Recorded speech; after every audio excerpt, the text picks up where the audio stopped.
Welcome to recipes in my way. இன்றைக்கி நம்ம அருமையான சுவையில் மட்டன் குழம்பு தான் செய்ய போகிறோம். இதனோட சுவைக்கு இன்னும் கொஞ்சம் சாப்பிட்லாமான்னு தோணும். ரொம்ப சுலபமாக இதை எப்படி செய்கிறது, இதுக்கு தேவையான பொருட்கள் என்ன பார்க்கலாம் வாங்க. காரசாரமான இந்த மட்டன் குழம்புக்காக 3/4 கிலோ மட்டன் எடுத்து வச்சுருக்கேன். இதில் 1 டேபிள் ஸ்பூன் உப்பு, 1/2 டீஸ்பூன் மஞ்சள் தூள், 2 டேபிள் ஸ்பூன் மிளகாய்த்தூள், 4 டேபிள் ஸ்பூன் மல்லித்தூள்,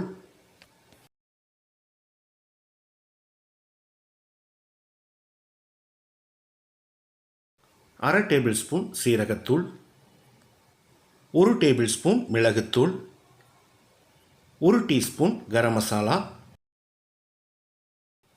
3 டேபிள் ஸ்பூன் இஞ்சி பூண்டு விழுது,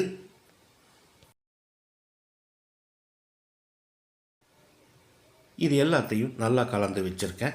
1 மணி நேரம் மேரினேட் ஆகட்டும், மூடி வச்சிடலாம். குக்கரில் 3 டேபிள் ஸ்பூன் எண்ணெய் ஊற்றிக்கலாம். 2 நட்சத்திர சோம்பு, 3 துண்டு பட்டை, 3 ஏலக்காய், 4 கிராம்பு, ஒரு 10 செகண்ட் இதை கலந்து விட்டுடலாம்.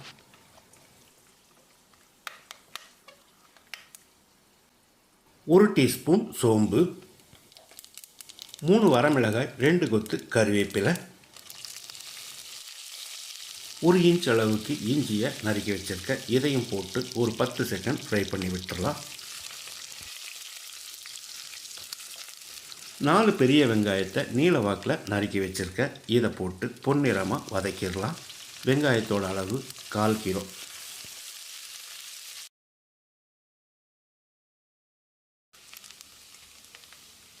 வெங்காயம் நல்லா வதங்கிருச்சு. நம்ம மேரினேட் பண்ணி வச்சுருந்த மட்டனை சேர்த்துடலாம்.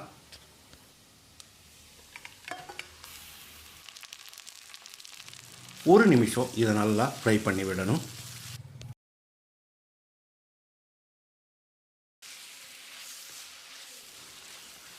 மேரினேட் பண்ணி வச்சுருந்த பாத்திரத்தில் கொஞ்சமாக தண்ணி சேர்த்து அலசி ஊற்றிக்கலாம்.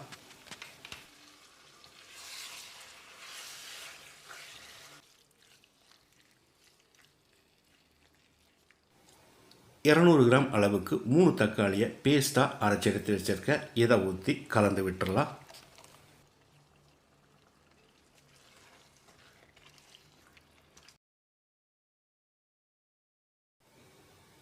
அரை டேபிள் ஸ்பூன் உப்பையும் சேர்த்து கலந்து விட்டுடலாம். பத்தலைனா மறுபடி கூட போட்டுக்கலாம்.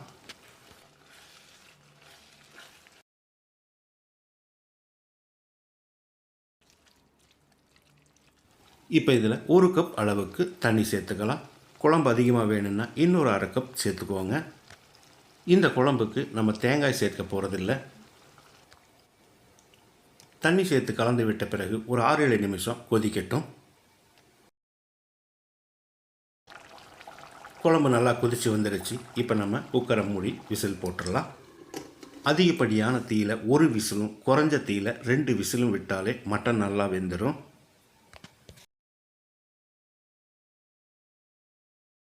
மூணு விசில் வந்து ப்ரெஷர் அடங்கிருச்சு. இப்போ திறந்துடலாம். மட்டன் எந்த அளவுக்கு பூ மாதிரி வெந்திருக்குதுன்னு பாருங்கள். பேச்சுலர்ஸும் ஈஸியாக செய்கிற மாதிரி நம்மளோட மட்டன் குழம்பு ரெடி ஆயிடுச்சு. பொடியாக நறுக்கின மல்லி இலையை தூவி கலந்து விட்டு இறக்கிடலாம். சாதம், சப்பாத்தி, பரோட்டா, இட்லி, தோசை எல்லாத்துக்கும் பொருத்தமாக ரொம்ப சுலபமாக நான் செஞ்சுருக்கிற இந்த மட்டன் குழம்பை இதே மாதிரி இதே அளவுகளோடு நீங்கள் செய்து பாருங்கள். இந்த வீடியோ பிடிச்சிருந்தால் லைக் பண்ணுங்கள், கமெண்ட் பண்ணுங்கள், ஷேர் பண்ணுங்கள். சப்ஸ்கிரைப் பண்ணாதவங்க சப்ஸ்கிரைப் பண்ணுங்கள். மறக்காமல் பெல் பட்டனை கிளிக் பண்ணுங்கள்.